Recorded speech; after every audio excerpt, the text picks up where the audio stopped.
저도 동의해요. 그녀는 피해자를 기다린 것 같아요.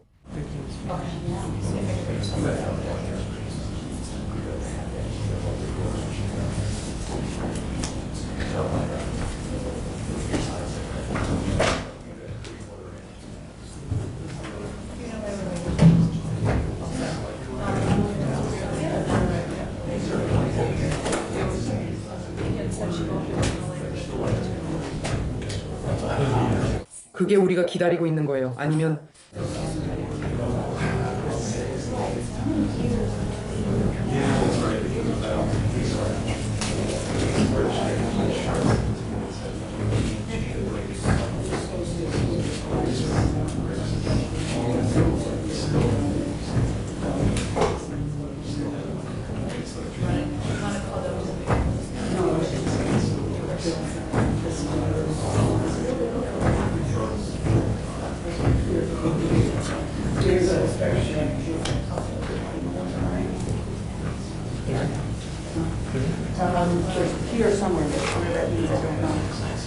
우리가 이걸 첫 번째로 그 얘기해 줄 거예요.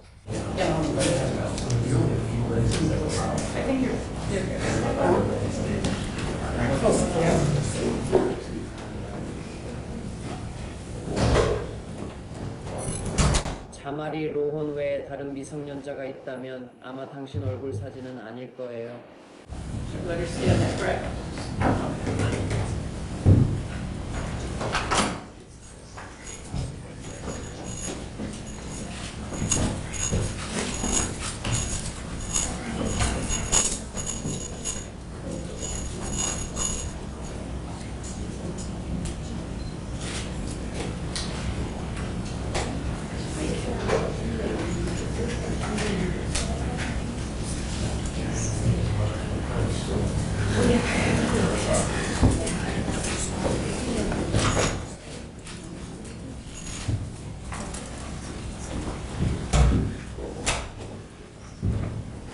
손님, 다른 분 기다리시는 건 아니죠? 휴대폰이 있으시면 꼭 휴대폰을 제공해 주시기 바랍니다.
All rise, please.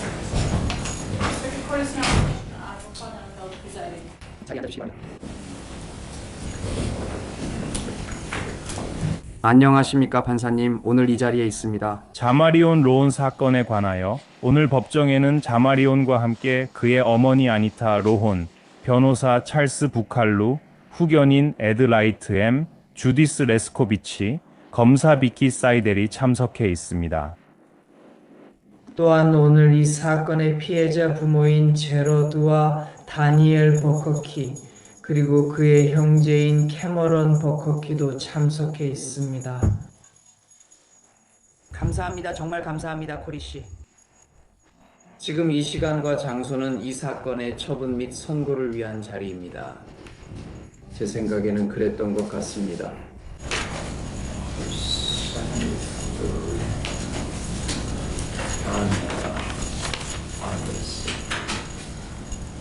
적어도 2015년 네 번째였습니다. 자마리 로혼은 배심원 판결로 유죄 판결을 받았습니다. 또는 처음으로 언급하자면 추교 또는 판결이나 처분 심리에 적용되는 규칙입니다.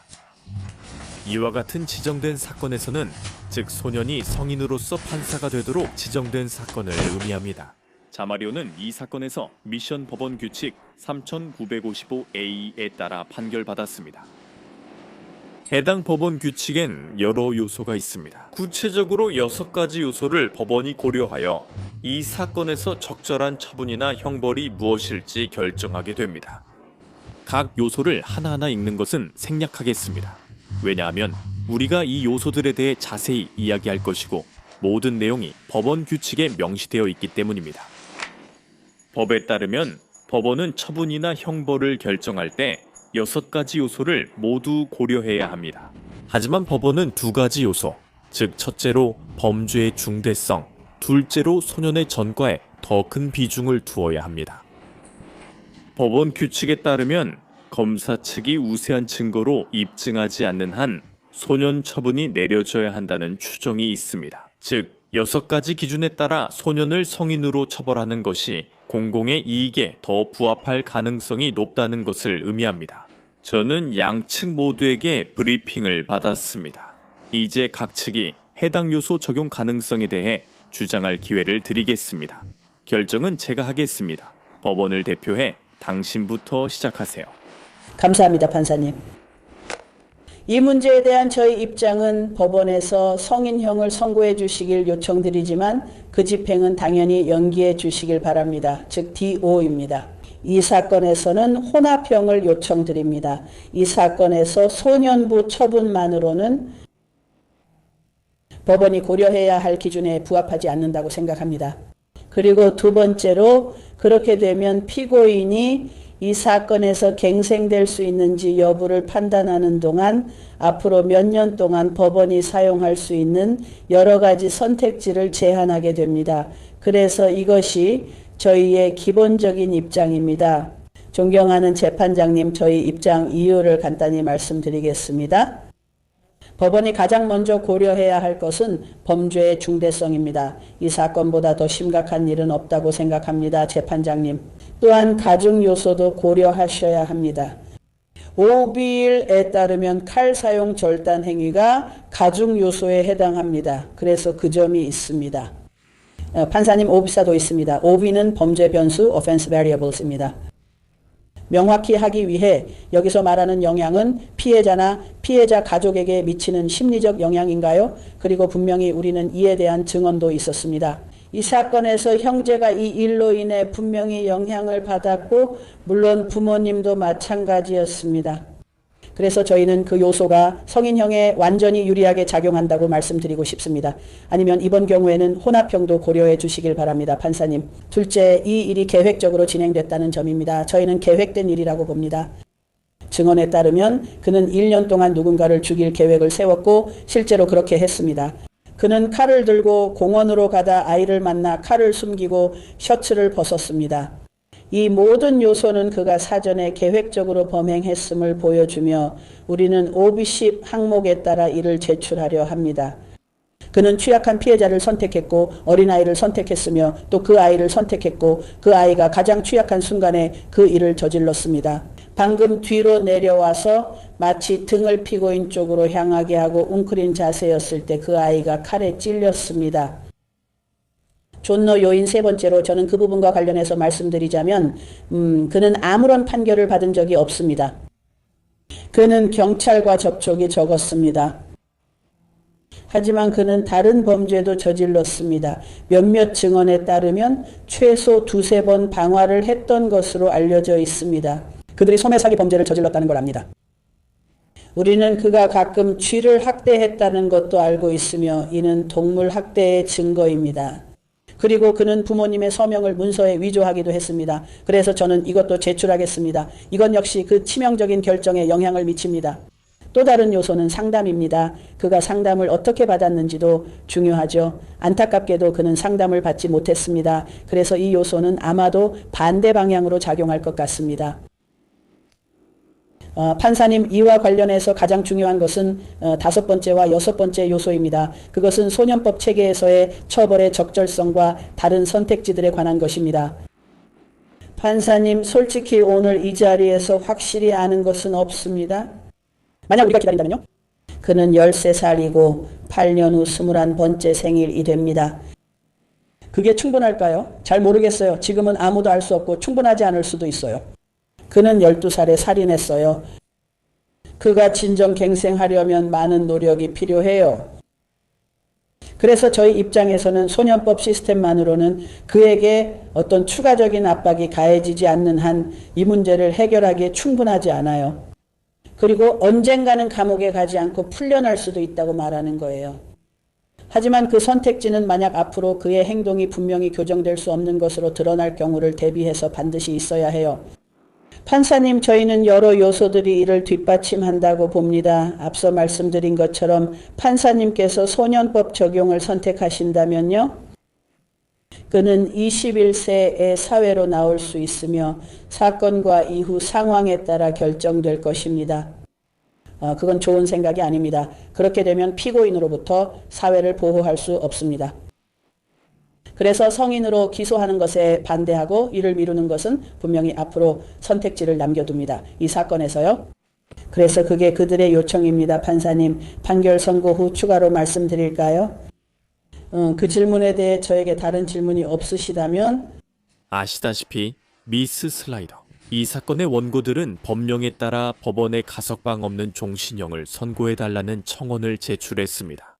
맞아요. 귀하의 사무실 입장은 그 청원을 제출하긴 하지만 법원에 그 청원을 보류해달라고 요청하는 것이라고 이해했습니다. 맞습니까? 맞습니다, 판사님. 그래도 그 청원에 신념이 있습니다. 저희는 그 청원이 수년간 심리되거나 통지되지 않을 수 있으며 심리 자체가 이루어지지 않을 수도 있음을 이미 밝혔습니다. 하지만 지금 이 시점에서 저희가 배제되어야 한다고는 생각하지 않습니다. 아시다시피 법이 그렇게 했으니까요. 법에서는 유죄 판결 후 21일 이내에 제출해야 한다고 요구했기 때문에 저희가 제출한 것입니다. 오늘 여기서 가석방 없는 종신형을 꼭 원한다고 말하려는 건 아닙니다. 그러나 같은 이유입니다. 저는 판결 시 모든 선택지가 열리길 바랍니다. 언젠가 저희 사무실도 가석방 없는 종신형을 요청할 이익을 지키고 싶습니다. 그리고 판사님, 이 부분도 원하십니까? 판사님께서도 저희에게 시간 설정 여부에 대해 의견서를 제출하라고 하셨습니다. 그 문제에 대해서도 말씀드려도 될까요? 네, 감사합니다, 판사님. 오늘 꼭 말씀하실 필요는 없다고 생각합니다. 성인형을 선고하신다면 결정을 미루실 건가요? 이 사안에 대해 반드시 특정 기간을 정하실 필요는 없다고 생각합니다. 저희가 법률과 관련 판례도 제출해 드렸습니다.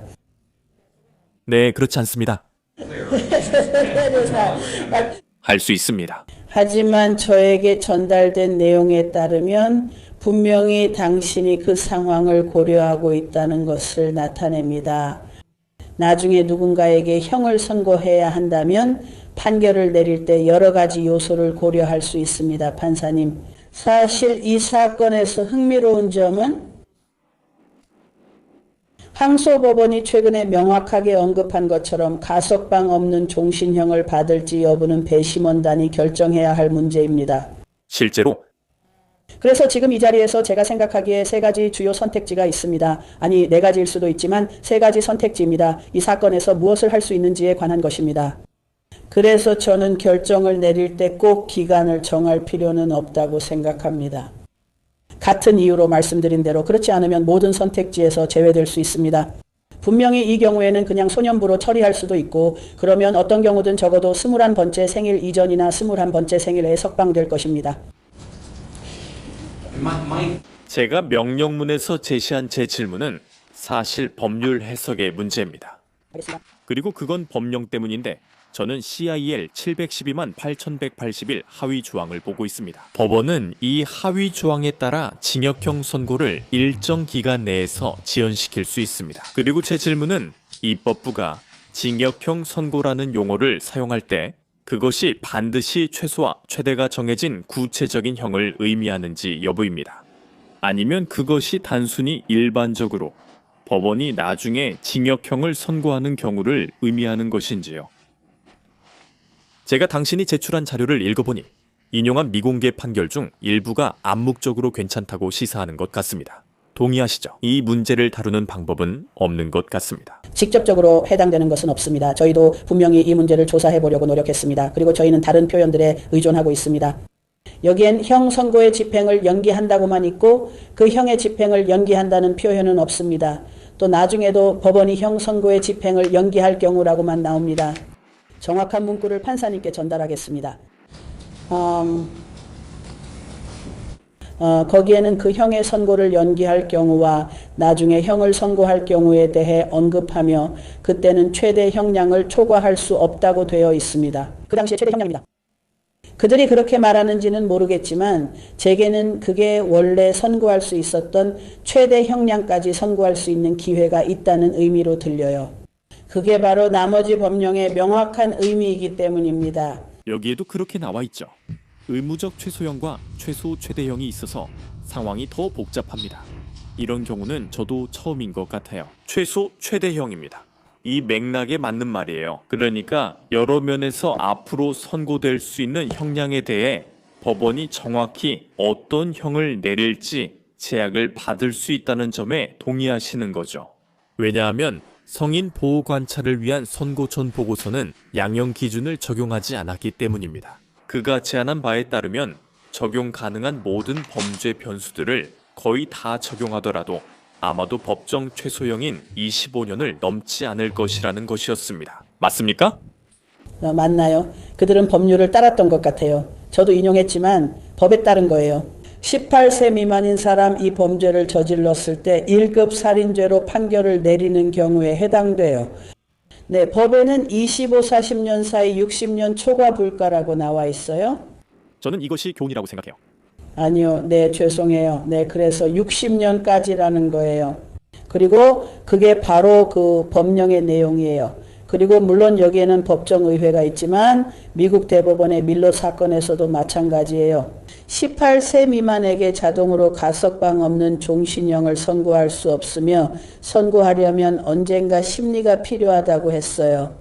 그것도 이 사건을 복잡하게 만들고 최근 항소법원의 판결로 정말 더 복잡해졌어요. 그 판결에 따르면 이제 그 결정을 당신이 아니라 배심원단이 내리게 되는 거예요. 그리고 그 결정이 제 손을 떠나는 것에 대해 저는 아무런 문제도 없습니다. 하지만 당신 사무실 입장은 지켜보자는 것입니다. 우리는 신청서를 냈지만 결과를 지켜보자는 거죠. 결국 제가 새 배심원을 소집해야 한다는 뜻입니다. 재판을 듣지 않은, 즉 이 사건을 전혀 모르는 사람들입니다. 만약 당신네 사무실에서 저에게 그렇게 해달라고 요청한다면 결국 사건 전체를 다시 재판하게 될 거라고 생각하십니까? 판사님, 그 문제가 다시 제기될 때쯤 법이 바뀌길 바랍니다. 솔직히 말씀드리자면 판사님, 지금 미시간주가 처한 상황이 그렇습니다. 어쨌든 그들은 그 판례들이 소급 적용되는지 알아보려고 하고 있습니다. 그 결정이 우리 모두를 위해 내려질 수 있습니다. 맞아요. 그리고 그 점에 대해 말씀드리자면 현재 켄트 카운티에서 1급 살인죄로 유죄 판결을 받은 사람들이 있습니다. 그들은 18세 미만이었고 가석방 없는 종신형을 복역 중입니다. 일부는 수년 수십 년째 그곳에 있습니다. 우리가 기대했던 대로 말이죠. 그들이 그렇게 하라고 하면 우리는 아마 모든 사건에 배심원을 소집해야 할 수도 있어요. 저도 그게 완전히 동일한 적법 절차는 아닐 수 있다는 걸 이해합니다. 유죄 심리 재판 요건이 항상 필요하지는 않다는 건 알지만 실제로 12명을 모아 이 사건에 대해 아무것도 모른다고 할 수는 없죠. 몇 가지 주요 MAA 요소를 제시해 봅시다. 맞죠?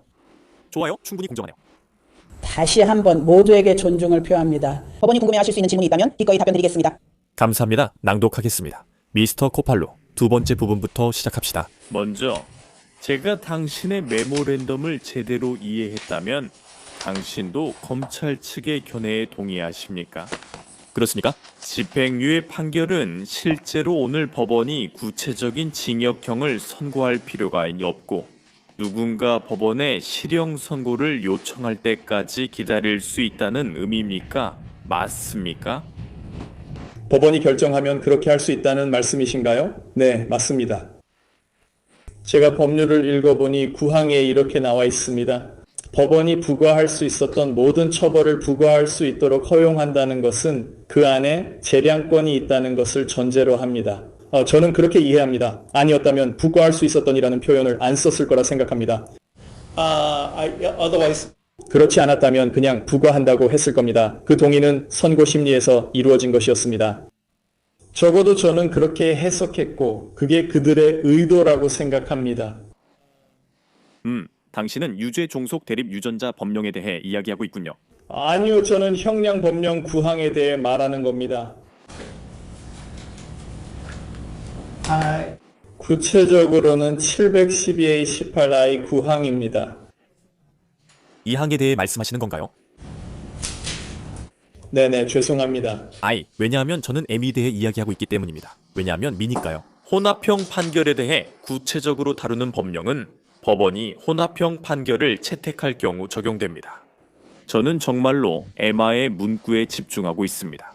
징역형 선고를 미루는 것에 대해, 그리고 그것이 반드시 제가 이미 징역형을 결정했으며 이미 그것을 결정했음을 의미하는지에 대해 말입니다. 따라서 나중에 선고 요청이 오면 이미 결정된 일입니다.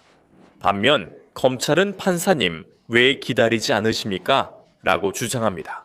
지금부터 그때까지의 시간 이점을 누릴 수 있기 때문입니다. 언젠가 그들이 형 선고를 요청할 수도 있는데 동의하시나요?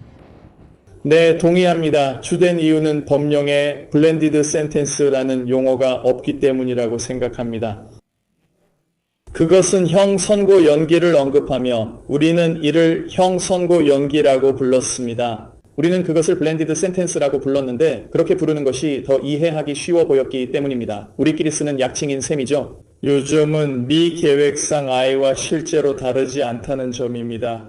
어쨌든 당신은 성인형의 집행을 미루고 있는 겁니다. 그것을 형이라고 여기든 집행할 준비가 되어 있든 만약 미루고 있다면 결국 그렇게 하고 있는 거죠. 하지만 당신 입장을 꼭 들어야 하는 질문은 신중해야 합니다. 당신은 오늘 제가 성인형을 산정하고 선고해야 하지만 그 집행을 미루라고 명령해야 한다고 생각하십니까? 제가 실제로 그 형을 집행하라는 요청을 받기 전까지는, 아니면 오늘은 아무것도 산정하지 말아야 한다고 생각하십니까? 그럼 저는 사람들이 그가 보호관찰 위반을 저질렀으니 형을 선고해 달라고 요청할 때까지 기다려야 한다는 말씀이신가요? 판사님? 그리고 그때 저는 집행하겠죠. 가이드라인 산정과 의무적 최소 형량과의 관계가 바로 제 고민입니다. 네, 판사님. 그리고 제 생각에는 이 부분에 대해서는 저도 검찰 측 의견에 동의합니다. 좋아요. 이제 판결 요소나 추가 말씀 있으시면 말씀해 주세요. 네, 저는 무기징역형 선고 요청 문제에 대해 언급하고 싶습니다. 저는 검찰이 말한 대로 우리가 그의 21살까지 결정을 미룰 수 있다는 데 동의하지 않습니다. 저도 미룰 수 있다는 건 알지만 관련 법이 없다는 것도 압니다. 이는 정말 새로운 문제입니다. 하지만 우리가 안온이 21살이 될 때까지 미루는 걸 허용한다면 그 시간 제한의 의미가 무엇이겠습니까? 저기에는 사실상 그들이 어떤 것에도 확실히 책임지도록 하는 내용이 없습니다. 잠재적인 소년부 처분이 끝날 때까지요. 저는 그것을 오히려 일반적인 성인형 집행 연기처럼 최대 1년 정도 연기할 수 있는 기회로 봅니다. 저는 그 결정이 오늘 내려져야 한다고 생각하지는 않지만 그렇다고 해서 미뤄져서도 안 된다고 생각합니다. 그리고 그 결정이 그가 21살이 될 때까지 그의 머리 위에 매달려 있어서는 안 된다고 생각합니다. 그리고 저는 그 외에는 생각하지 않습니다. 저는 그 신청에 시간 제한이 없다고 생각합니다. 이렇게 말씀드리겠습니다. 저는 검사 측의 입장에 대해 의심스럽게 생각합니다. 그들이 신청을 하고 나서 이렇게 말할 수 있다는 점에서요. 하지만 법원이 그 문제를 제기할지, 그리고 언제 제기할지 결정하면 저희가 판단하겠습니다. 특히 그게 7, 9년 후라면 더 그렇습니다. 저도 동의하지만 옳지 않아 그렇게 할 생각 없습니다. 빚 때문도 아닙니다. 알겠습니다. 더 이상 말하지 않겠습니다. 좋아요. 다시 다른 문제로 돌아가서 즉 그 요인들 자체에 대해 이야기하자면 저는 이 부분에 대해 이의를 제기하지 않을 겁니다. 그리고 실제로 제 의견서에서도 그렇게 했습니다. 범죄의 심각성에 대해서는 분명한 요인이라는 걸 알고 있습니다. 이것은 우리가 기록상 가지고 있는 가장 심각한 범죄입니다. 분명 이유가 있습니다. 저도 그렇게 말하겠습니다. 두 번째로 일부 요소가 인정된 점을 고려하면 이 상황은 우리가 직면한 것이 아니며 어떤 혐의도 제기된 적 없습니다. 악의적인 의도나 본질적으로 자신을 죽이려는 것 이외의 어떤 동기 같은 것은 전혀 없었습니다. 저는 그렇게 믿지 않습니다. 계획이라는 용어를 아시죠? 네, 그는 그 단어를 사용했습니다. 증거에 따르면 그는 계획이라는 단어를 사용했습니다. 1년 전 그가 뉴욕으로 이사 오기 전에 여기에는 복잡한 계획의 증거가 전혀 없었습니다. 그리고 취약한 피해자에 관해서라면 만약 그가 정말로 취약한 피해자를 노렸다면 아마 다른 소년들 중 한 명을 선택했을 것입니다. 이건 분명히 어떤 사람입니다. 한계점에 도달한 사람이었고 그 점에 대해서는 의문의 여지가 없다고 생각합니다. 이렇게 여쭤볼게요. 그러니까 말씀하시는 걸 듣고 있고 말씀하신 내용을 이해하고 있는 거 맞죠? 그 문제는 대부분 배심원단의 평결로 결정됐습니다. 즉 그들은 당신의 계획이 1급 살인죄에 해당한다고 유죄 판결을 내려 범죄 구성 요건을 의심 없이 인정한 것입니다. 해방, 악의, 사전 수고 등이 포함되어 있었습니다. 내가 이렇게 말할 자격이 있나요? 그들은 그에게 유죄 판결을 내렸지만 나는 자유롭게 말할 수 있다. 하지만 그 사건을 그들처럼 보지 않았다. 아니요, 그렇지 않습니다. 저는 그런 뜻이 아니에요. 첫 번째 요소, 두 번째 요소. 지금 이야기하고 싶은 것은 바로 가중 요소, 즉 어떤 것들이 가중 요소가 될 수 있을까요? 저는 그 점, 특히 계획 수준을 말하고 있습니다. 제가 말씀드리고 싶은 것은 계획이 없었다는 점입니다. 여기서 계획이란 단어를 썼지만 실제로 계획은 많지 않았습니다. 그리고 분명히 말씀드리지만 제가 배심원 여러분께 지금 이 시점에서 계획적이지 않았다고 말씀드리는 것은 아닙니다. 배심원단이 그 문제에 대해 이미 결정을 내렸습니다. 하지만 다른 가중 요소들에 관해서는 검찰이 주장하는 것만큼 명확하게 성인형에 유리하다고 생각하지 않습니다. 세 번째 요소에 관해서는 전과가 전혀 없습니다. 검찰은 방화가 있었다고 주장합니다. 그가 예전에 불을 질렀다는 증거는 있었지만 방화로 인정될지는 확실치 않았습니다. 더 많은 증거가 필요합니다. 그녀는 계속 동물 훼손에 대해 말하고 있습니다. 저는 재판에서든 그 외에서든 그 점에 대한 직접적인 증거를 전혀 기억하지 못합니다. 그런 생각조차 뒷받침할 만한 증거가 없었고 하물며 그것에 의존할 만한 근거는 더더욱 없었습니다. 그게 전문가 보고서 중 하나에 포함되어 있었을 수도 있습니다. 맞습니까? 댄. 그게 거기에 있을 수도 있다는 건가요? 제 생각엔 아마 있을 수도 있을 것 같습니다. 이 특정 요소에 대해 그것을 근거로 삼기에는 충분하지 않다고 생각합니다. 그리고 확실히 그가 물건을 훔쳤다는 주장이 있었나요? 제 생각에는 있었던 것 같습니다. 인정한 적은 한 번도 없습니다.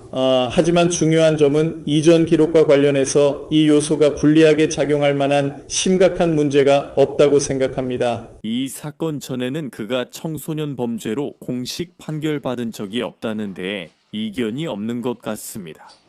그래서 제 생각에는 우리가 정말로 이야기하고 있는 것은 그리고 버전 3은 거기서 조금 더 나아갑니다. 왜냐하면 이에 국한되지 않는다고 말하고 있기 때문입니다. 알다시피 그리고 좀 더 열어둬요. 이 부분은 논란이 없다고 봅니다. 그가 전과가 없다는 점은 명확합니다. 선고 전 보고서에도 전과란이 비어 있었던 것으로 합니다.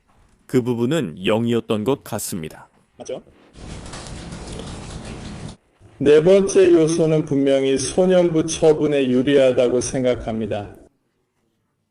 제 말은 우리가 이야기하고 있는 것은 한 개인에 대해 용서해 주십시오. 당신의 대답은?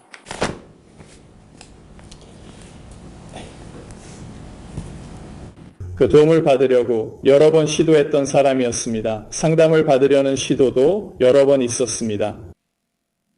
그는 이전에 있었던 학대에 대해 적절한 당국에 사실을 알렸지만 제대로 된 조치를 받지 못했습니다. 그 요인 중 일부는 실제로 이용 가능한 프로그램에 의미 있게 참여하려는 의지입니다. 그가 진심으로 노력했다고 말씀드리고 싶습니다. 그가 과거에 의지가 없었다는 암시는 없었다고 생각합니다. 그리고 솔직히 구금 중에 그의 개선은 적절한 프로그램에 참여하려는 그의 의지를 보여줍니다. 그리고 심지어 증언도 그의 개선입니다. 단 1년 만에 이루어진 변화만 봐도 이곳에서 재활의 가능성과 프로그램의 성공 가능성을 보여주는 증거입니다.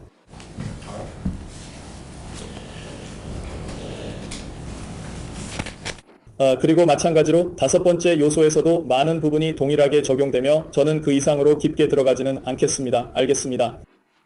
아주 좋습니다. 여섯 번째 요소는 프로그래밍의 활용 가능성입니다. 13세 아이를 예로 들겠습니다.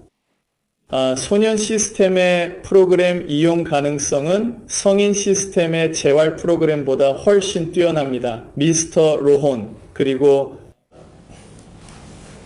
솔직히 이 시점에서 저희는 이것을 순수한 소년 처분으로 고려해 주시길 요청드립니다.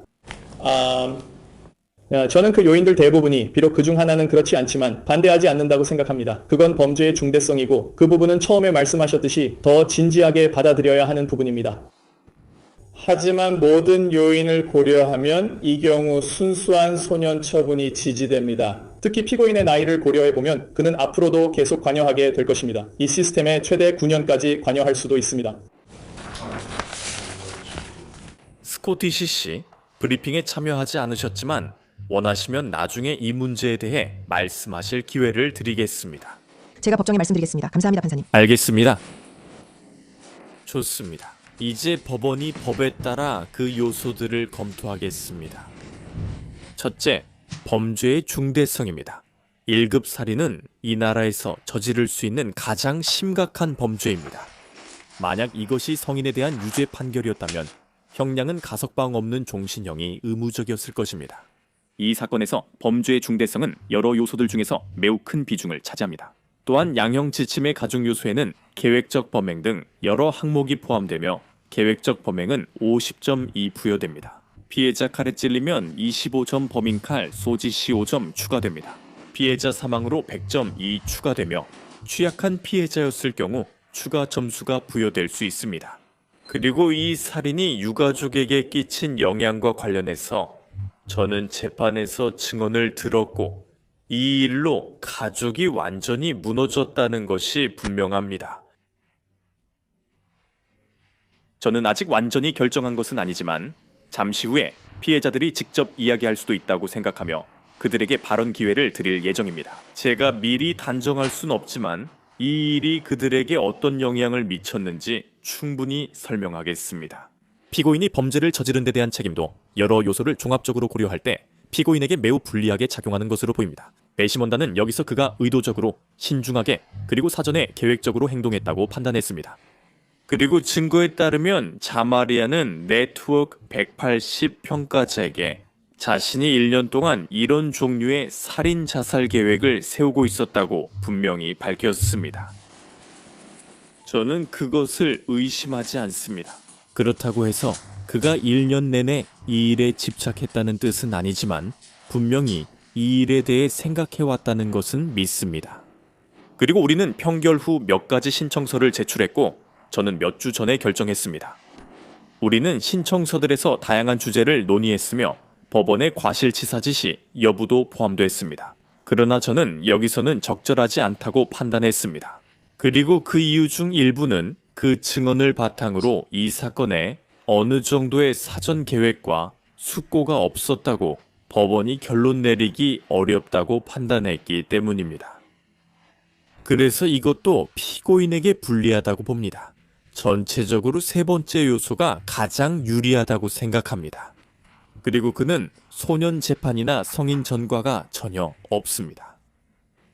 그는 소년 구치소에서 평균 또는 그 이하의 행동을 보였습니다. 저는 이 모든 내용을 재판 기록뿐만 아니라 제출된 전문가 보고서에서도 얻고 있습니다. 앞서 말씀드린 대로입니다. 이 사건에서 그의 어머니는 여러 가지 다른 사실들을 보고했지만 그중 일부는 분명히 직접적인 지식에 근거하지 않은 것도 있었고 일부는 그랬을 수도 있습니다. 자마리안이 몇 번 싸움에 휘말렸다고 어머니가 보고했지만 제 생각엔 특별히 심각한 일은 아니었습니다. 그는 한 번 이상 학교에서 정학을 당한 적이 있었고 도둑질 행동을 한 적도 있었습니다.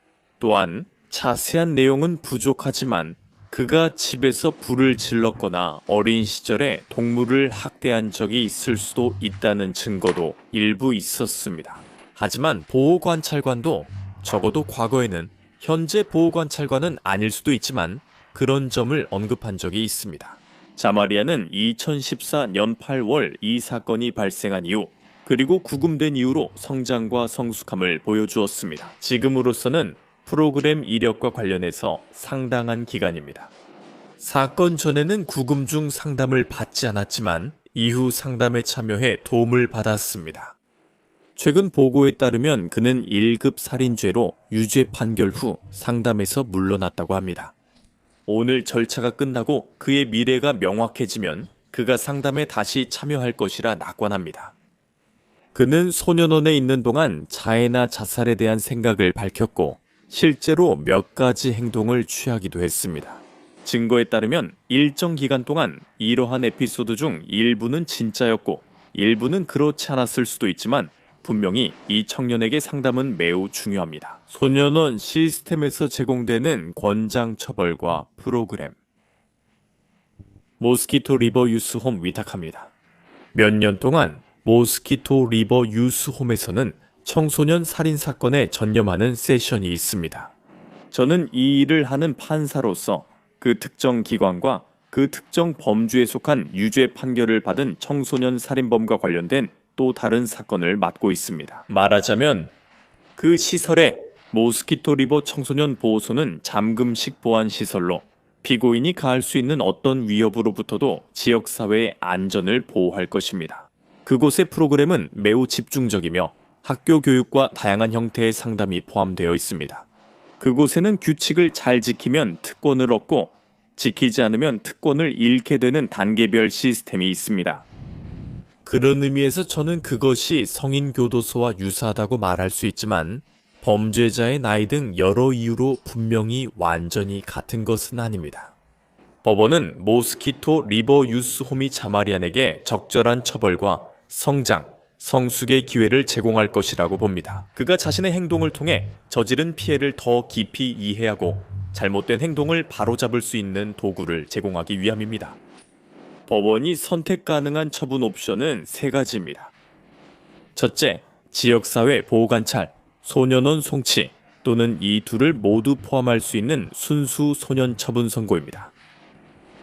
둘째, 바로 성인교도소형을 선고하는 것입니다. 피고인을 미시간 교정국에 위탁하여 교도소에 수감하는 것 또는 세 번째로 이른바 혼합형 선고로 법원이 성인교도소형을 선고하되 집행을 유예하는 경우입니다. 피고인이 소년원이나 지역사회 보호관찰에서의 행동과 진전 상황에 대한 검토가 진행되는 동안 법원이 지금 성인교도소형을 선고하든 유예하든 이는 미치겐 컴파일드 로스 712818에 의해 규율됩니다. 서브 1 서브 M 리사와의 대화에서 언급한 대로입니다. 이 특정한 경우에는 법령에 따라 징역형에는 최소 25년에서 40년 사이에 의무적 최소 형량이 부과됩니다. 즉, 자마리안이 가석방으로 석방될 자격을 갖추기까지 최소 25년에서 40년이 걸린다는 뜻입니다. 그리고 최대 형량은 최소 60년입니다. 그것은 법원이 반드시 따라야 하는 법정 규정이며 우리 입법부의 결정입니다. 제가 오늘이나 앞으로 어느 시점에 성인형을 선고한다면 반드시 그 규정을 따라야 합니다. 법원은 소년범에 대한 관할권을 계속 갖고 있는 기간 동안 징역형 선고를 최대한 연기할 수 있습니다. 제가 법률 조항을 제대로 읽었다면 오랫동안 일했지만 가끔 모두 확인하지 않을 때도 있습니다. 제 생각에 미시간 컴파일드 로스 71,282 하위 A에 따르면 일반적인 관할 연령은 17세이고 미시간 컴파일드 로스 71,282 A 하위 1에 따라 19세까지 연장될 수 있습니다. 그리고 유죄 판결을 받은 범죄가 살인죄를 포함하는 특정 범죄인 경우 법원은 미치간 컴파일드 로스 71,282A 하위사에 따라 관할권을 21세까지 연장할 수도 있습니다.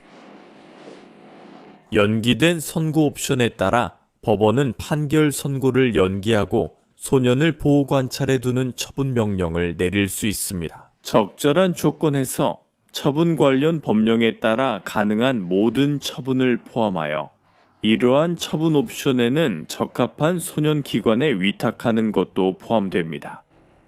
71만 2818조에 따라 제가 이겼다는 점도 말씀드리고 싶습니다. 법원은 유예 기간 동안 언제든지 소년에게 성인형을 선고할 수 있으므로 법원이 이를 위해 특정 시점을 기다릴 필요는 없습니다. 그것이 제가 생각하는 법의 내용입니다.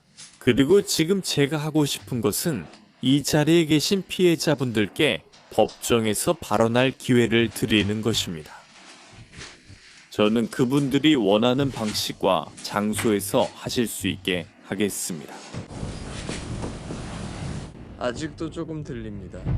여기 있는 언론에 말씀드립니다. 저는 자마리의 얼굴과 사진을 공개하도록 허가했습니다. 왜냐하면 그는 이제 성인 범죄로 유죄 판결을 받았기 때문입니다. 오늘 발언하는 청소년이 있다면 얼굴 사진은 허용하지 않습니다.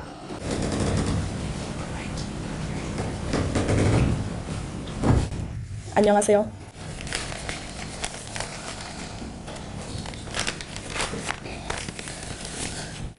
코너를 잃은 건 돌이킬 수 없는 고통이었습니다. 매일 고통을 안고 코너를 그리워합니다. 지난 1년간 코너를 잃기 전까지 항상 모든 과목에서 A+를 받던 제 아들이 C와 D로 성적이 떨어지는 걸 지켜봤어요. 이제 그의 성적은 다시 올랐어요. 하지만 저는 어린아이들이 심각한 폭력에 노출되었을 때 어떤 일이 일어나는지에 대한 여러 연구들을 읽어봤어요. 이런 것들이 제 슬픔과 합쳐져 매일 밤 잠을 못 자게 해요. 저는 두 세계에 있는 듯해요. 이곳과 코너가 있는 또 다른 세계요. 저는 매일 그가 무엇을 하고 어떤 옷을 입고 어떤 농담을 할지 상상하며 그 농담에 웃을 거라 생각해요. 있잖아요. 저는 그가 저 의자에 앉아있는 모습을 상상했어요. 만약 그가 살아남을 수 있었다면 말이에요. 하지만 그는 거기 없어요. 저는 이 이야기를 자주 하지 않고 잠깐 자리를 비워서 언급됐는지도 모르겠어요. 저도 자라며 학대를 겪었어요. 그리고 집을 나와 19살 전까지도 가족 중에도 이 사실을 아는 사람이 거의 없었어요. 그리고 제가 코너를 임신했다는 사실을 알게 되었을 때 저는 그 악순환을 어떻게 끊을 수 있을지, 어떻게 하면 더 나은 부모가 될 수 있을지에 대해 연구하기 시작했어요. 저는 제 아이들이 저처럼 느끼거나 그런 일을 겪지 않게 하고 싶어서 수업도 들었어요.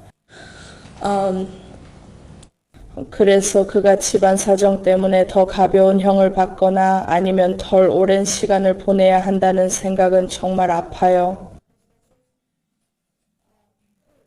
제 자신의 과거 때문이에요. 그리고 그런 일이 학대받았거나 정신질환이 있는 사람들에게 낙인을 더 씌우는 것 같아요. 그리고 그건 우리에게 해가 되는 일이에요. 경제적으로도요. 이 일로 큰 혼란이 있었고 지난 1년간 치료비로 $2,500 넘게 썼습니다. 카메론은 성인이 될 때까지 치료가 필요할 거예요. 카메론이 성장하며 뇌가 성숙해질수록 겪은 일을 계속 다시 받아들이고 처리해야 하기 때문이에요. 모든 면에서 그래요. 이 일은 정말 완전히 충격적이었고 저는 그 사실을 꼭 말씀드리고 싶었어요. 저는 아이를 잃은 슬픔을 극복하는 것은 하나의 과정이라는 말을 굳게 믿어요. 그 과정은 아이가 세상을 떠난 날 시작해 부모가 아이 곁으로 가는 날 끝난다고 생각해요. 다른 분 계신가요? 네, 판사님.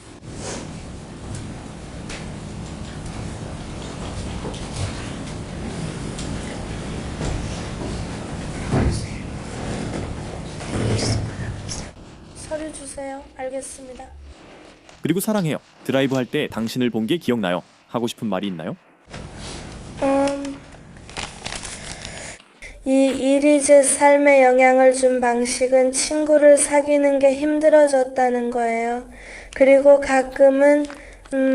가끔 아침에 일어났을 때 제 동생이 어디 있는지 궁금해져요. 코너스는 기억할지도 몰라요. 그건 아니었어요. 아니면 정반대의 말이었죠. 그리고 가끔은 친구를 사귀는 게 힘들어요. 왜냐하면 그들이 드라마리안일 수도 있으니까요. 그리고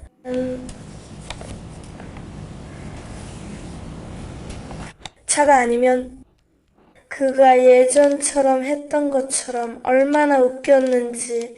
그는 정말 세상에서 제일 웃긴 아이예요. 그가 나와 함께 시간을 보내주던 게 정말 좋았어요. 다마리온이 살아있는데 제 친오빠를 죽였어요. 그게 뭐라고 써있어요? 코너는 제 첫 번째 베스트 프렌드였어요. 그게 맞아요. 저는 그를 영원히 그리워할 거예요. 정말 감사합니다.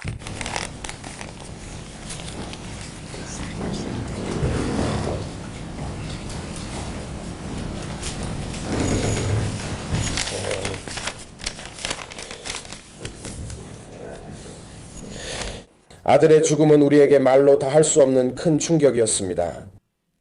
그 일은 제 삶 전체를 추악하게 휘감았습니다. 여전히 오늘날까지도 저는 예전의 제 모습과는 전혀 다른 껍데기일 뿐입니다.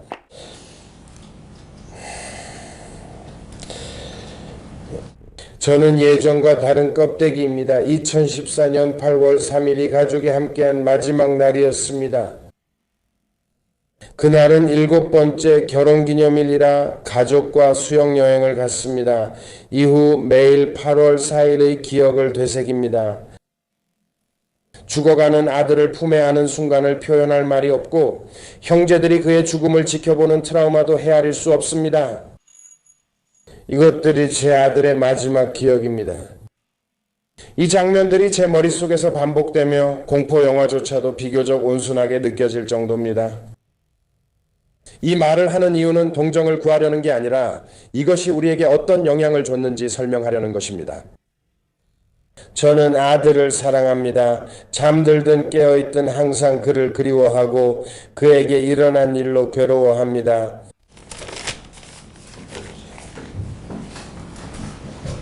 여러분 감사합니다. 모두가 그 말씀을 들어야 합니다. 성인보호관찰부에서 사전 판결 조사 보고서를 준비했다는 점을 말씀드리고 싶습니다. 그 보고서는 피고인의 미시간 교정국 수감을 권고하지만 형 집행 여부에 대해서는 언급하지 않았습니다. 저는 그 보고서가 양력 정보를 파악하는 데 유용하다고 생각했지만 가이드라인 산정은 하지 않았습니다. 그래서 왜 그런지 보호관찰관에게 문의했습니다. 그는 법정 최소 형량 때문에 가이드라인 산정이 불필요하다고 했습니다. 사실상 무의미하다고 했습니다. 당사자들이 제출한 메모를 읽어보면 법원이 특정 최소 또는 최대 형량을 선택할 필요가 없다는 데 합의가 있었던 것으로 보였습니다. 저는 그 문제를 더 따질 필요가 없다고 생각했고 필요하면 나중에 다시 논의할 수 있습니다. 이제 저희는 보고서를 제출했고 소년보호관 코리 씨의 권고한 의견을 듣고자 합니다. 저는 이 사건을 한 달 전에 배정받았습니다.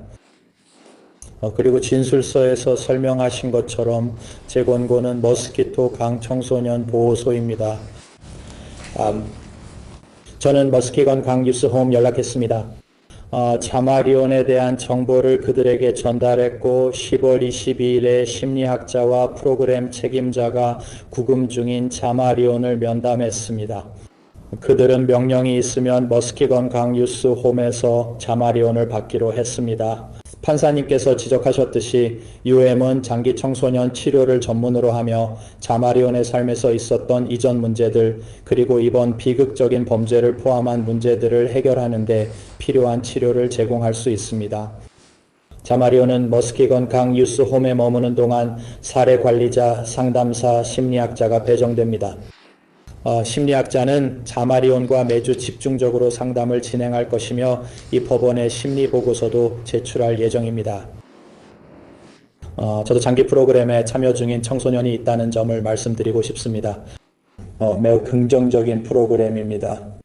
저는 자마리안이 그 프로그램에 참여하는 것이 엄청난 도움이 될 것이라고 생각하고 그는 장기적으로 그곳에 있을 것입니다.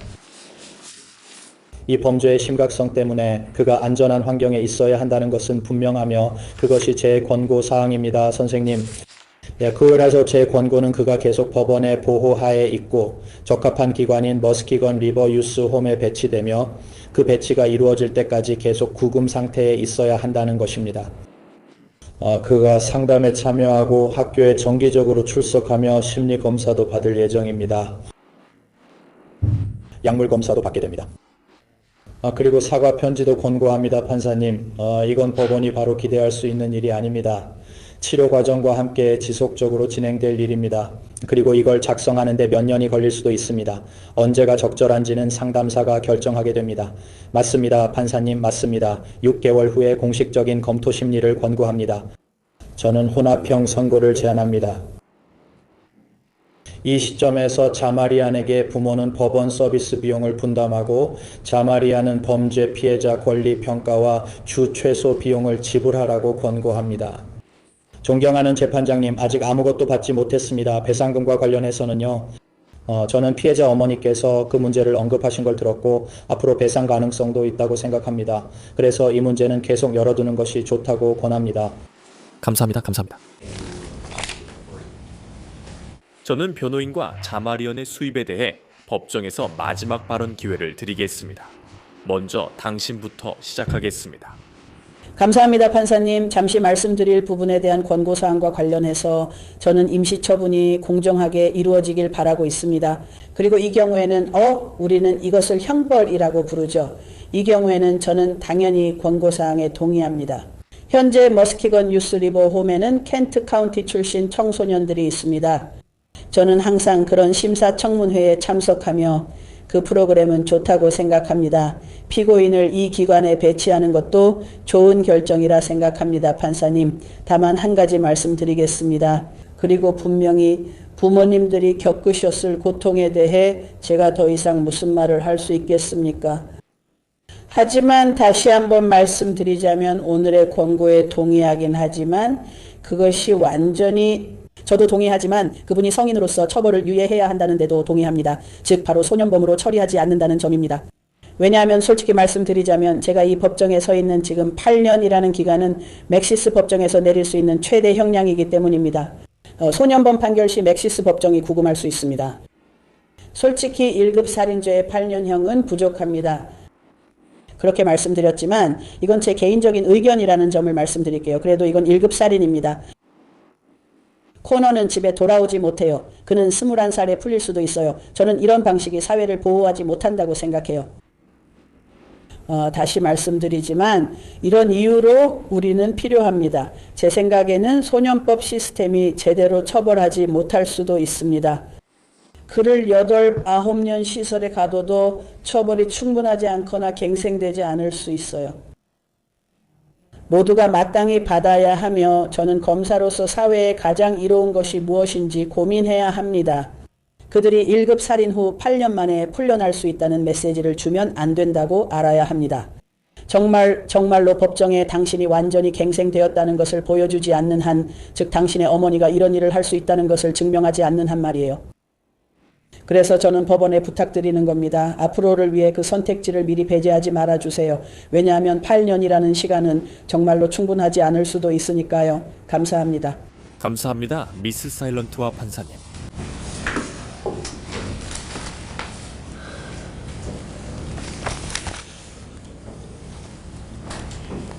법원도 이 재판의 모든 상황을 잘 알고 계십니다. 지금은 변호인들과 마찬가지로 모든 사실을 파악하고 계십니다. 이것은 평생에 걸친 학대의 잠재적으로 파국적인 결과입니다. 이것이 학대가 큰 문제인 이유입니다. 이런 일이 발생할 수 있습니다. 여기에 청소년이 적절한 상호작용과 개입을 요청하는 반응, 그리고 그 반응의 허무함이 더해집니다. 그리고 이 문제에 대한 일부 책임은 자마리안에게 있는 것이 아니라 그를 돌봐야 했던 사람들에게 있습니다. 제가 말하는 것은 그의 부모님과 연락받은 관계 당국입니다. 그래도 그의 책임은 사라지지 않습니다. 하지만 이 상황에서 모두가 동의하고 모두가 동의해야 하는 것은 여기서 코너가 궁극적인 피해자라는 점입니다. 그리고 그 외에는 아무것도 없습니다. 우리 모두 정말 끔찍하게 느낍니다. 그 가족이 겪은 일에 대해 정말 마음이 아픕니다. 그들은 그런 일을 당할 자격이 없었습니다. 자마리온도 역시 피해자입니다. 그래서 저는 법원의 소년부 처분이 적절한 형벌이 될 수 있다고 제안합니다. 그리고 최소한 혼합형이 선고되어야 한다고 생각합니다. 여기 미스터 스코티시 뉴포스, 당신이 책임지고 자마리안의 이익을 위해 노력하는 걸 압니다. 의견을 듣고 싶습니다. 감사합니다. 우선 가족분들께 깊은 애도를 표하고 싶습니다. 제 의견 전에 판사님께 공유할 이야기와 편지가 있습니다. 이 이야기는 걱정에서 비롯된 것입니다. 칼버리 교회의 목사인 아르도 드레이퍼 목사님은 자마리온의 상담자이자 멘토가 되셨습니다. 드레이퍼 목사님은 과거 범죄로 여러 해 감옥에 수감된 적이 있습니다. 그는 자신의 삶을 완전히 바꿔서 이제는 청소년들을 상담하고 있습니다. 자마리온은 드레이퍼 목사님께 구치소에서 다른 소년들과 자신의 이야기를 나눠달라고 부탁하는데 중요한 역할을 했습니다. 목사님이 그렇게 하자 소년들은 관심을 갖고 질문을 많이 했습니다. 드레이퍼 목사님을 그곳에 모시게 된 것은 자마리온이 소년 구치소에서 얼마나 성숙해지고 성장했는지를 보여준다고 생각합니다. 존경하는 판사님과 법정에 제가 공유하고 싶은 편지는 지난 1년 동안 자마리온과 함께 일해온 청소년 전문가가 쓴 것입니다. 그의 이름은 프랭크 바로네스이며 저는 자마리온 로혼을 대신해 글을 씁니다. 라고 말합니다. 자마리온은 켄트 카운티 소년 구치소에서 1년 이상 지냈습니다. 저는 현재 청소년 전문 상담사로서 자마리온과 직접 함께 일하고 있습니다. 자마리온은 열정적이고 친근하며 재밌는 아이입니다. 힘든 하루에도 자마리온은 항상 예의 바르고 친절하게 행동합니다. 자마리온은 즐겁고 사랑이 넘치는 태도와 미소를 가져다주며 함께 있으면 정말 기쁨이 되는 아이입니다. 자마리온은 어린 나이에 불리한 상황에 있었습니다. 저는 그를 평생 감옥에 보내는 것이 자마리온이나 사회의 최선이 아니라고 생각합니다. 용서받을 수 없는 증오와 폭력의 행위를 저지른 이 아이에게 관용과 배려를 부탁드립니다. 저는 자마리온이 소년 구치소에서 보인 태도와 성공의 일부가 그에게 제공된 체계적이고 안전하며 보호받는 환경 덕분이라는 것을 알고 있습니다. 여기서는 항상 식사를 하고 깨끗하게 지내며 잘 수 있는 침대도 있습니다. 이 모든 것은 그가 우리 시설에 오기 전엔 한 번도 가져본 적이 없습니다. 저는 이 일을 10년 넘게 해왔고 아이들이 학대받는 상황을 겪은 후에 따라가게 되는 악순환과 파괴적인 모습을 많이 봐왔어요.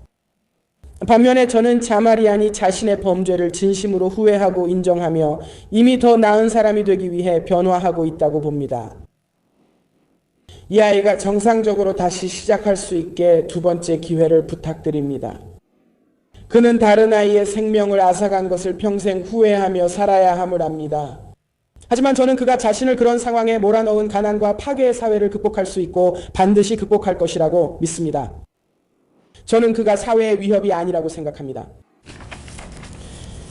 그리고 이제 지난 1년 반 동안 제가 경험한 것에 대해 이야기하고 싶어요. 자마리안과 함께 일한 이후로 저는 8월 리덤에서 자마리안 후견인으로 임명됐습니다.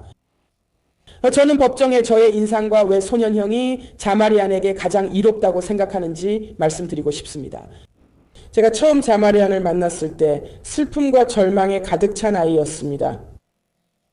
저는 지워지지 않는 신체와 마음의 상처를 보았습니다.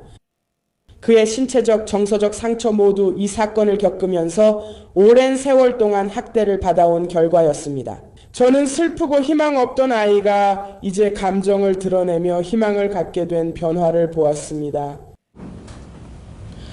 그가 12년의 짧은 인생에서 얼마나 큰 고통을 겪었는지 상상할 수 없었습니다. 그는 전기의자에서 죽고 싶어 했어요. 그의 살해 기록을 읽고 가족과 국가가 그의 도움 요청을 외면한 사실을 알고 상황이 더 분명해졌습니다. 그의 어머니가 뼈가 부러지거나 화상을 입은 아이들로 임신 중절을 했고 아동보호 서비스 신고에도 아무런 조치가 없었다는 내용을 읽었습니다. 저는 자마리안이 살던 집이 형편없는 상태였다는 것을 형사들이 발견한 내용도 읽었습니다. 저는 그가 상담을 받지 못했던 점과 그 시기를 읽었다고 썼습니다. 눈물을 흘리며 그는 학교 직원들에게 집에 가는 것이 두렵다고 말했습니다. 저는 그의 어머니와 새아버지가 마약을 하고 그를 때렸다는 이야기를 읽었습니다. 그것은 흔적을 남겼으며 가장 비극적인 사건은 2013년 아동보호서비스 신고였습니다. 정부는 자마리안을 격리하거나 조사하지 않고 뉴욕으로 보냈고 그는 그곳에서 아버지와 할머니에게 추가 학대를 당했습니다. 그는 2급 폭행과 3급 협박으로 가석방 중이던 아버지에게 보내졌습니다. 그 유죄 판결은 그의 아버지가 여자친구를 폭행한 결과였습니다. 이것들은 이 12살 아이가 죽고 싶다고 말하게 만든 몇 가지 예시입니다. 자마리아는 이제 작가와 동기부여 연설가를 꿈꾸게 되었습니다. 그의 외침이 드디어 응답받고 있습니다. 그는 모두가 필요하다고 생각한 상담을 받지만 부모님만은 예외였습니다. 훈육은 인간적으로 하며 약에 취한 사람이 연장 코드나 매질로 벌 주지 않습니다. 이제 그는 더 이상 비참한 환경에서 살지 않아도 됩니다. 침대도 있고 옷도 입고 하루 세 끼 식사도 할 수 있습니다. 마침내 그는 매일 긍정적인 사람들과 함께하게 됐습니다. 수년간 학대와 방치로 생긴 그의 신체 상처는 항상 남을 것입니다. 저는 상담, 교육, 그리고 안정된 환경이 정서적인 상처를 치유해 줄 것이라고 믿습니다. 그리고 저는 자마리의 최선의 이익을 믿습니다. 소년원 처분이 적절하다고 생각합니다.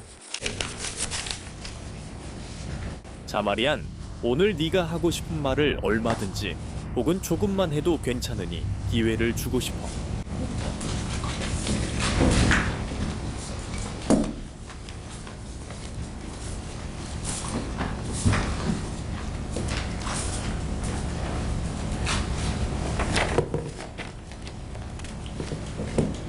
제 행동 죄송합니다. 그 달 동안 정말 많은 일들을 겪었습니다. 그 과정 내내 제가 끼친 모든 아픔 때문에 매일 밤 울었습니다. 그 일로 며칠 동안 아무것도 못 먹은 적도 있습니다. 다시 돌아간다면 지금의 악몽을 알았다고 내게 말해주고 싶어요. 감정을 숨기는 건 드러내면 눈물을 멈출 수 없을 것 같아서예요. 유죄 판결 이후 어떻게 해야 할지 몰라 스스로 아무 일 아니라고만 했어요. 모든 게 끝나고 평범하게 살 수 없단 걸 알았어요. 사람들은 저를 미쳤다 생각하지만 저를 몰라요. 다시 돌아간다면 고통과 스트레스를 감수하겠어요. 누군가의 생명을 빼앗는 것보단요. 그리고 저는 정말 이 모든 걸 이해하지 못하겠어요. 이해하려고 노력하지만 정말 모르겠고 제가 한 일도 마음에 들지 않아요. 당신도 마찬가지일 거예요. 그리고 제가 한 일이 잘못됐다는 걸 알아요. 왜 그런 일을 했는지 모르겠어요. 큰 실수를 했어요. 당신이 겪고 있는 모든 고통에 대해 정말 미안하다는 걸 알아줬으면 해요. 그리고 제가 나이가 들면 아이들이 제가 저질렀던 실수를 반복하지 않도록 도와주고 그들이 더 나은 사람이 될 수 있도록 도와줄 거예요. 그래서 그 아이들이 제가 그날 겪었던 학대를 겪지 않도록 저는 정말 무서웠고 두려웠어요. 제 새아버지가 무서웠어요. 저는 빠져나갈 방법이 없어 죽고 싶었지만 이제는 누군가를 다치게 하는 게 옳지 않다는 걸 알아요. 그게 정답이 아니었어요. 저는 목사님과 이야기를 나누었고 그분께 구치소에 있는 아이들에게도 저를 도와주셨던 것처럼 도움을 줄 수 있도록 이야기해달라고 부탁했어요. 제가 한 일 정말 미안해요. 꼭 알아주셨으면 해요.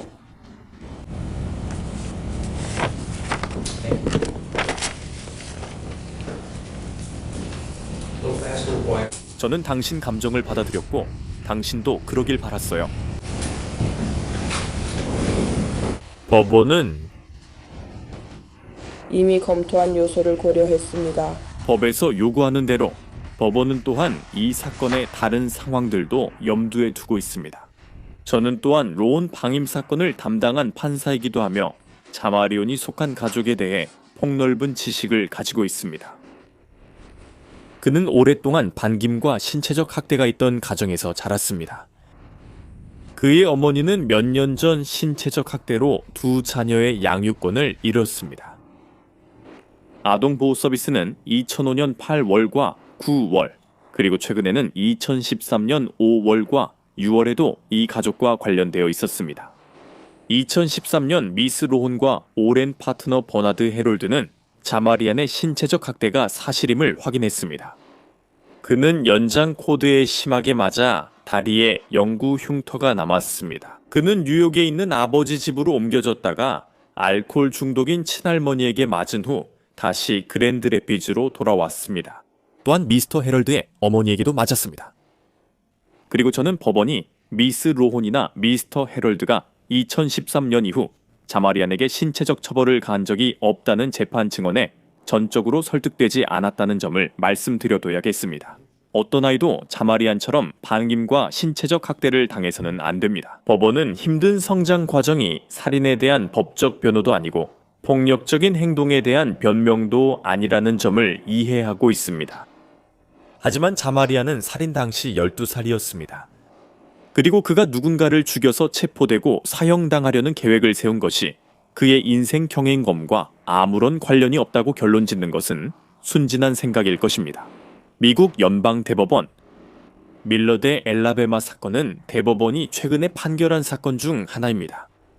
엘라베마 주의 14살아이가 누군가를 죽인 사건인데 그 피해자는 자마리안이 이 범죄를 저질렀을 때보다 2살 더 많았습니다. 우리 사회가 청소년 살인범을 성인 살인범과 다르게 대하는 이유를 법원은 꽤 자세히 설명해서 했는데 법원은 청소년과 성인 사이의 3가지 중요한 차이에 근거했습니다. 첫째, 아이들은 미성숙하고 책임감이 덜 발달되어 있어서 무모함, 충동성, 그리고 무분별한 위험 감수를 하게 됩니다. 둘째, 아이들은 가족이나 또래를 포함한 부정적인 영향과 외부 압력에 더 취약합니다. 그들은 자신의 환경을 통제할 수 있는 능력이 제한적이며 끔찍하고 범죄를 유발하는 환경에서 벗어날 수 있는 능력이 부족합니다. 그리고 셋째, 아이의 인격은 성인만큼 완전히 형성되어 있지 않으며 성격이 덜 고정되어 있고 행동 역시 돌이킬 수 없는 타락의 증거일 가능성이 적습니다. 법원은 과학이 발전함에 따라 과학이 청소년과 성인의 뇌 사이에 근본적인 차이가 있음을 계속해서 보여주고 있다고 추가로 언급했습니다. 예를 들어 행동 통제와 관련된 뇌의 일부에서는 12세 어린이와 성인이 이런 끔찍한 결정을 내릴 때 차이가 있습니다. 이 사건은 여기에 관여한 우리 모두에게 있어 모든 면에서 비극입니다. 12세 어린아이가 무차별적으로 잔인하게 살해당했고 9세의 무방비한 아이가 남겨졌으며 한 가족은 자라나고 사랑하고 스스로 인생의 선택을 할 수 있는 기회를 빼앗긴 아이의 상실로 인해 고통받고 있습니다. 그리고 학대와 반김이 만연한 가정에서 자라기를 선택하지 않았던 12세의 가해자는 이제 자신이 남에게 끼친 고통을 받아들이고 자유를 잃으며 정상적인 어린 시절과 청소년기를 보낼 수 있는 기회마저 잃게 되었습니다. 이 사건에서 법원은 혼합형 형벌을 선고하기로 결정했습니다. 이는 교도소 수감 집행을 유예하는 처분입니다. 미시건 컴파일드 로스 712만 8181 M에 따라 법원은 자마리안을 미시건 컴파일드 로스 712818 제1항 제5에 따라 적절한 조건으로 보호관찰에 처합니다. 그 조건에는 미치건 컴파일드 로스 712만 8181 제탕에 따라 머스키건 리버 유스 홈 위탁되는 것이 포함됩니다. 법원은 징역형 선고 요청이 있을 때까지 그리고 요청이 있기 전까지는 징역형 선고를 유보하고 연기합니다. 양측 입장은 그렇게 이해했습니다. 양측 모두 법원에 그러한 형을 선고해달라는 요청이 있을 경우에만 적절한 형을 결정하기 위해 단순히 기다리는 것이 적절하다는 데 동의합니다. 저는 모두에게 다시 한번 상기시키고 싶습니다. 그리고 물론 재심 심리에서 자마리안에게도 다시 상기시킬 것입니다. 법에 따라 보호관찰 위반은 보호관찰 취소와 성인교도소형 집행으로 이어질 수 있습니다. 자마리안이 머스키건 리버 유스홈에서 제공되는 서비스들을 최대한 활용하고 규칙을 준수하기 위해 최선을 다하는 것이 매우 중요합니다. 그리고 우리 모두와 자신에게 자신의 인생을 바꿀 수 있다는 것을 증명해야 합니다. 저는 구원, 갱생을 믿습니다. 저는 아직 13살 소년에 대한 희망을 포기하지 않습니다. 자마리안, 미시간 항소법원에 유죄 판결을 항소할 수 있습니다. 변호사를 선임할 수 없다면 법원이 지정해 줍니다. 곧 법원 지정 변호사 요청 양식을 제공하겠습니다. 이 양식을 42일 이내에 법원에 제출하지 않으면 요청이 거부됩니다. 레츠케비치 씨, 자마리안이 양식을 지금 작성하도록 꼭 확인해 주시기 바랍니다. 그래야 자마리안과의 면담 이후에 그의 권리가 포기되는 위험을 막을 수 있습니다. 오늘 심리 후 법원은 부칼루 씨와 라스케비치 씨를 각각 변호인과 아델라이텀 후견인에서 해임할 예정입니다. 자마리안을 위해서입니다. 이번 사건은 어려운 사건이었습니다. 법원은 두 분 모두에게 어려운 상황 속에서 봉사해 주신 것에 대해 감사드립니다. 법원은 앞으로 심리 검토를 담당할 새로운 변호인을 배정위원회에서 임명할 것입니다. 자이델 양, 심리중의 법원에 추가로 말씀하실 내용이 있으신가요? 부콜루 씨? 없습니다. 레스코우치 양, 아니요. 자마리안 재판장님, 행운을 빕니다. 6개월 뒤 심사청문회에서 다시 뵙겠습니다. 모두 행운을 바랍니다. 감사합니다.